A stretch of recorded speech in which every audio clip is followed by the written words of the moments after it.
जय महाराष्ट्र. मी संदीप देसाई. एकंदरीतच बघायला गेलं तर शिवशाहीर बाबासाहेब पुरंदरे यांना जाहीर झालेल्या महाराष्ट्र भूषण पुरस्काराला आता विरोध होऊ लागलाय. संभाजी ब्रिगेड पाठोपाठ आता राष्ट्रवादी काँग्रेसनं सुद्धा बाबासाहेब पुरंदरेंना पुरस्कार देण्यावर आक्षेप नोंदवलाय. महाराष्ट्र भूषण पुरस्कार वादाच्या बहुऱ्यात. बाबासाहेब पुरंदरेंना पुरस्कार देण्यास विरोध. संभाजी ब्रिगेड पुरंदरेंविरोधात आक्रमक. वादात राजकीय पक्षांचीही उडी. राष्ट्रवादीचाही पुरस्काराला विरोध. इतिहासाचं विकृतीकरण केल्याचा आरोप.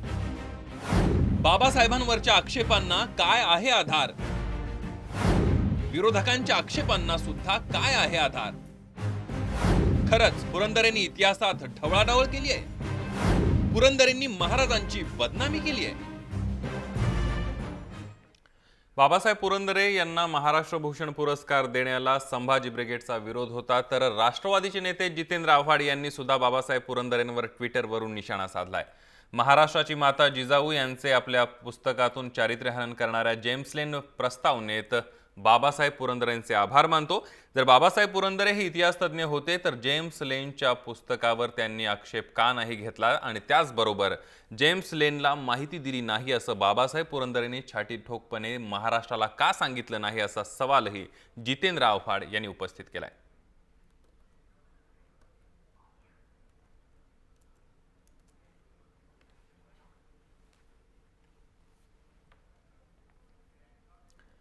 जितेंद्र आव्हाड यांनी बाबासाहेब पुरंदरे यांच्यावर लावलेल्या आरोपांचं सामाजिक न्यायमंत्री दिलीप कांबळे यांनी खंडन केलंय. महाराष्ट्र भूषण बाबासाहेब पुरंदरेंनी जेम्स लेनचं समर्थन केलं नसल्याचं दिलीप कांबळे म्हणाले. तसंच बाबासाहेब हे इतिहासाचे गाढे अभ्यासक असल्याचं सुद्धा दिलीप कांबळे हिंगोलीत बोलताना स्पष्ट केलंय. शिवशाहीर बाबासाहेब पुरंदरे हे ज्येष्ठ साहित्यिक आहेत. शिवचरित्राचे गाढे अभ्यासक आहेत. त्याचबरोबर आपला जो ऐतिहासिक ठेवा आहे तो साता समुद्रापार घेऊन गेलेत. ते म्हणजे जाणत्या राजाच्या संदर्भातला विषय असेल, पुण्यातली शिवसृष्टीची निर्मिती असेल, अशा प्रकारे एक चांगलं काम त्यांनी समाजामध्ये प्रबोधनाचं काम केलेलं आहे. ऐतिहासिक ठेवा जतन करण्याचं काम त्यांनी केलेलं आहे. मग अशा वेळेस त्यांना जेव्हा महाराष्ट्र भूषण पुरस्कार जाहीर होतो तर मला वाटतं विरोध करण्याचं काही कारण नाही. ते जेम्स लेनचं समर्थन केलं असं मला कुठेही आठवत नाही. महाराष्ट्र भूषण बाबासाहेब पुरंदरे यांचा पद्मश्री देऊन सन्मान करावा अशी मागणी शिवसेनेचे खासदार राहुल शेवाळे यांनी केली आहे.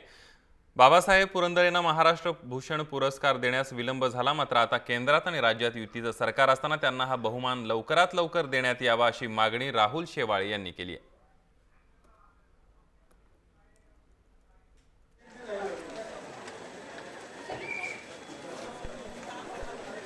चरित्रकार बाबासाहेब पुरंदरेंचा केंद्रामार्फत पुरस्काराने त्यांच्या कार्याचा सन्मान करावा ही मागणी मी पत्राद्वारे माननीय गृहमंत्री राजनाथ सिंगजींना केलेली आहे. आणि ह्या आठवड्यात जे दिल्लीत सेशन आहे त्या सेशनमध्ये शिवसेनेचे सर्व खासदार या मागणीचा पाठपुरावा करतील आणि पार्लमेंट सेशनमध्ये हा औचित्याचा मुद्दा उपस्थित करून या संदर्भातील महाराष्ट्रातील तमाम नागरिकांची भावना केंद्राकडे व्यक्त करतील. शिवशाहीर बाबासाहेब पुरंदरे यांना महाराष्ट्र भूषण पुरस्कार देण्याला संभाजी ब्रिगेडनं विरोध केलेला आहे. नेमके संभाजी ब्रिगेडचे आक्षेप काय आहेत हा पुरस्कार देण्याबद्दलचे ते पाहूया. त्याने असं म्हटलेलं आहे की हिंदू मुस्लिम तेढ निर्माण करणारी इतिहासाची मांडणी बाबासाहेब पुरंदरे यांनी केलेली आहे. त्याचबरोबर दादोजी कोंडदेव आणि रामदास स्वामी यांना गुरु नसताना त्यांचं मोठ्या प्रमाणामध्ये उदात्तीकरण केलंय. इतिहासाची मांडणी जी आहे ती जातीयवादी केल्याचा आरोप सुद्धा संभाजी ब्रिगेडनं केलाय. आणि बाबासाहेब पुरंदरेंच्या पुस्तकात जेम्स लेनच्या पुस्तकाची पाळेमुळे असल्याचा गंभीर आरोप जो आहे तो संभाजी ब्रिगेडने केलेला आहे.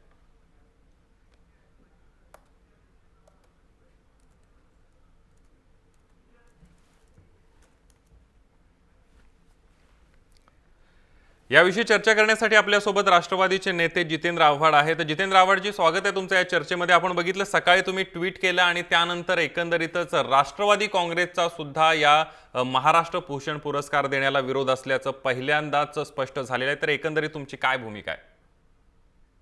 असं आहे की पहिली गोष्ट स्पष्ट करतो की आमचा पारितोषिक देण्याला आक्षेप नाही. फडणवीस साहेबांना वाटलं त्यांनी डॉक्टर मुंजेंना द्यावं, ज्यांनी फॅसिझम इंडियात आणला, त्यांनी सनातनच्या अध्यक्षाला द्यावा किंवा बाबासाहेब पुरंदरेंना द्यावा. आमचा त्यांच्याबद्दल आक्षेप नाही. सरकार ज्याचं असतं, त्यांच्या मनात ज्याच्याबद्दल प्रेम असतं त्यांना ते देतात, त्यांनी ते द्यावं. पण सरकार जेव्हा आपल्या पत्रकात असं म्हणतं की इतिहासाचे गाढे अभ्यासक, आक्षेप माझा या 3 शब्दांवरती आहे. ते चांगले नाटककार आहेत, हो आहेत. ते चांगला अभिनय करतात, हो करतात. ते चांगले कथाकथनकार आहेत. ह्या 3 गोष्टींचे दाखले जर त्यांना पुरस्कार दिला तर आमचं काहीच म्हणणं नाही ना.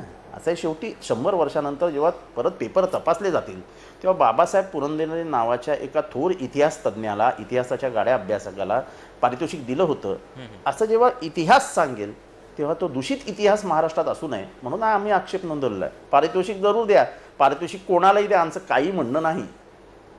पण पारितोषिक देताना जे वाक्य वापरलं गेलं आहे, कारण काय असं आहे की शेवटी कुठलीही पिढी इतिहासावर घडते. आज शिवाजी महाराजांचा इतिहास आहे म्हणून आपण एवढ्या तळमळतेने, आत्मीयतेने बोलतो, आपुलकीने बोलतो. महाराष्ट्रातले जेवढे थोर इतिहासकार होऊन गेले म्हणजे समकालीन, मग ते शेजवळकर असोत, ते सेतू माधवराव पगडी असोत, प्रबोधनकार ठाकरे असोत, इतिहासावर भाष्य करणारे, त्यांनी बाबासाहेब पुरंदरेंच्या ते इतिहासकार आहेत की नाही हा वाद जो गेले अनेक वर्ष चालू आहे त्याच्याबद्दल काय भाष्य केलं ते तुम्हीच ऐका. इतिहासाच्या आधारावरती एखादी गोष्ट सांगणे आणि इतिहासकार असणे यात जमीन आसमानाचा फरक आहे. शिवाजी सावंतांची मृत्युंजय ही कादंबरी वाचल्यानंतर आपण महाभारतात इतके रंगून जातो की विचारता सोय नाही. पण शेवटी ती कादंबरी आहे. शिवाजी सावंत हे इतिहासकार होत नाहीत. अप्रतिम कादंबरी आहे. शिवशाहीर बाबासाहेब पुरंदरे यांचं शिवचरित्र ज्यांना श्रोत्यांना आवडतं, ठीक आहे ना, त्यांचा अभिनय, त्यांचं सांगणं, त्यांचं बोलणं, त्यांचं ती मांडण्याची पद्धत ठीक आहे. पण तो इतिहास आहे का? नाही, तो इतिहास नाही. तो खोटा इतिहास आहे. आणि खोट्या इतिहासाची प्रशंसा होणं ही पुढच्या पिढीला घातक आहे.